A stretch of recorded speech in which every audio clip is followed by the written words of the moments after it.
ওকে, আমরা জানবো সমদ্বিখণ্ডক রেখাদের সমীকরণ কি হয়। মনে করো এবি একটা রেখা, সিডি একটা রেখা, তাই না? এরা পরস্পর ও বিন্দু ছেদ করলো। ছেদ করার পর এখানে দুই ধরনের কোণ উৎপন্ন হয়। বললাম যেটা স্থূলকোণ আর একটা সূক্ষ্মকোণ, তাই না? অর্থাৎ দুই ধরনের কোণ উৎপন্ন হয়, সূক্ষ্মকোণ এবং স্থূলকোণ।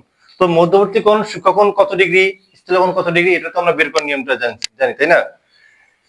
এখন সমদ্বিখণ্ডক রেখাদের সমীকরণ বলতে যে জিনিসটা বোঝাচ্ছে সেটা হচ্ছে যে এসি এর মধ্যবর্তী এমন একটা রেখা গেছে যে এসি কে সমান দুই ভাগে ভাগ করছে, অর্থাৎ এ ও সি যে কোণটা ওটাকে সমান দুই ভাগে ভাগ করছে। আমি ধরলাম যে এটা কত পি কিউ রেখা, তাই না? আবার এওডি এই কোণটাকেও সমান দুই ভাগে ভাগ করছে। তাহলে পি কিউ এওসি, ধরো যে এওসিটা একটা স্থূলকোণকে সমান দুই ভাগে ভাগ করছে। আবার মনে করে এওডি এটা কি, ধরো সূক্ষ্মকোণ, তাহলে সূক্ষ্মকোণটাকে সমান দুই ভাগে ভাগ করছে কি আর এস রেখা। তাহলে আমাদের পি কিউ এবং আর এস এটা কি কোন দুটোকে সমদ্বিখণ্ডক করে নি, তাহলে দুটো কি সমদ্বিখণ্ডক না? তাহলে পি কিউ এবং আর এস এই দুইটা সমদ্বিখণ্ডকের সমীকরণ আমাদের নির্ণয় করতে হবে। বুঝতে পারছো? তাহলে মনে করো এবি রেখার সমীকরণ কি, a one x plus b one y plus c one equal to zero, তাই না? আবার মনে করো আমার সিডি রেখার সমীকরণ কি, a two x plus b two y plus c two equal to zero, তাই না? তাহলে আমার আর এস এবং পি কিউ রেখার সমীকরণটা হবে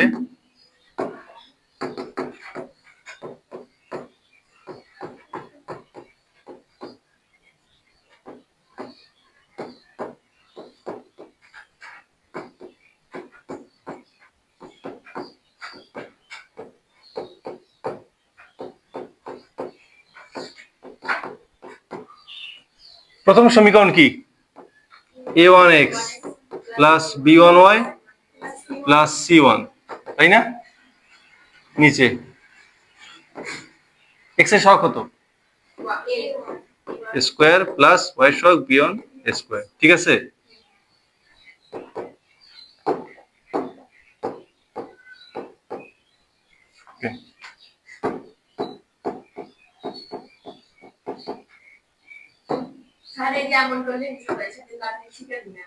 ভুলে গেছি, মনোযোগ দিইনি। আরেকটা রেখা কি, এ টু এক্স, ঠিক আছে? সামনে সরি নিচে কি হবে, এক্স এর সহগ কত,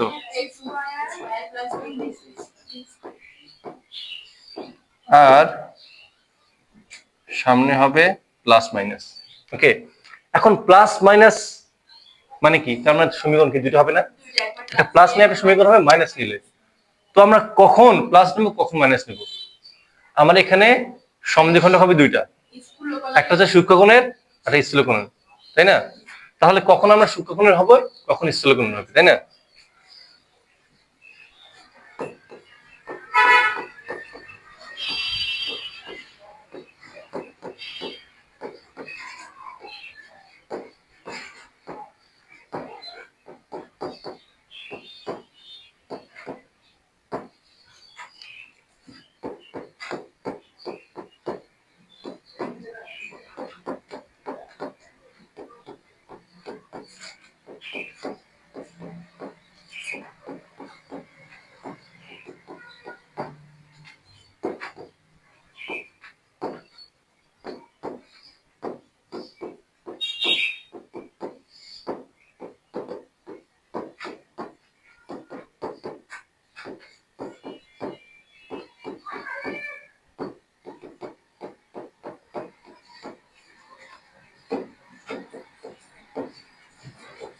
কিছু বুঝলা? এই লাইনে কিছু বুঝলা? কোনটা এ ওয়ান কোনটা এ টু কোনটা বি ওয়ান প্লাস কোনটা বি টু? ওকে, আমরা অঙ্ক বলে বুঝবো। হুম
A1 A2 plus B1 B2। আচ্ছা, A1 কোনটা, A2 কোনটা?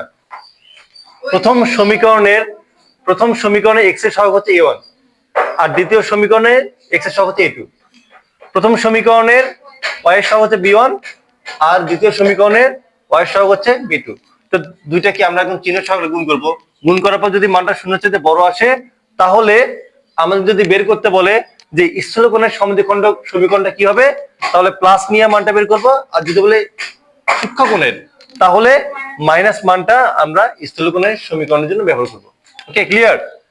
এখন আবার যদি A1 A2 plus B1 B2 শূন্যের চাইতে যদি ছোট আসে মানটা, তাহলে প্লাস চিহ্নের সমীকরণটি সূক্ষ্মকোণকে নির্দেশ করে। যদি আমরা সূক্ষ্মকোণটা বলে, তাহলে আমরা প্লাস চিহ্ন সমীকরণটা নেব, ধনাত্মক মানটা। আর যদি বলে আমাদের স্থূলকোণের সমীকরণটা নির্ণয় করো, তাহলে আমরা মাইনাস চিহ্ন মানটা নেব। ওকে, ক্লিয়ার? এখন তৃতীয় বলছে যে মূল বিন্দুধারী সমীকরণ। মূল বিন্দুধারী সমীকরণটা কি? যে মনে করো যে আমার এই যে এরকম যে আমার সমীকরণটা আছে, তাই না? তো এরকম তো কোন সমীকরণটা তো আমার মূল বিন্দুগামী তো যেতে পারে, তাই না? এরকম একটা সমীকরণ তো মূল বিন্দুগামী তো যেতে পারে। তো কোনটা মূল বিন্দুগামী যাবে? মনে করো আমার সমীকরণটা কেমন হলো, যে এরকম একটা গেল এইভাবে, আরটা গেল আমার এইভাবে। অর্থাৎ একটা সমদ্বিখণ্ড গেল আমার মূল বিন্দু দিয়ে, আর একটা সমীকরণটা কি আমার মূল বিন্দুতে গেল না। এখন দুইটা সমদ্বিখণ্ডকের মধ্যে কোনটা মূল বিন্দুগামী যাবে এবং কোনটা মূল বিন্দুগামী যাবে না, এটা নির্দেশ করে হচ্ছে, এটা কোনটা দ্বারা আমরা বুঝবো, এটা হচ্ছে আমার C1 এবং C2 দ্বারা। C1 দ্বারা কি বোঝায়? C1 দ্বারা বোঝায় প্রথম সমীকরণের ধ্রুবক। প্রথম সমীকরণের ধ্রুবক, বুঝতে পারছো? C1 বলতে বোঝায় প্রথম সমীকরণ ধ্রুবক, আর C2 কি? দ্বিতীয় সমীকরণ ধ্রুবক। যদি C1 C2 মানটা শূন্যের চাইতে বড় হয়, তাহলে আমরা প্লাস চিহ্নিত সমীকরণটা মূল বিন্দুধারী, বুঝতে পারছো? আর যদি C1 C2 মানটা শূন্যের চাইতে ছোট হয়, তাহলে ঋণাত্মক চিহ্নিত সমীকরণটি মূল বিন্দুধারী কোণের সমদ্বিখণ্ডক হবে।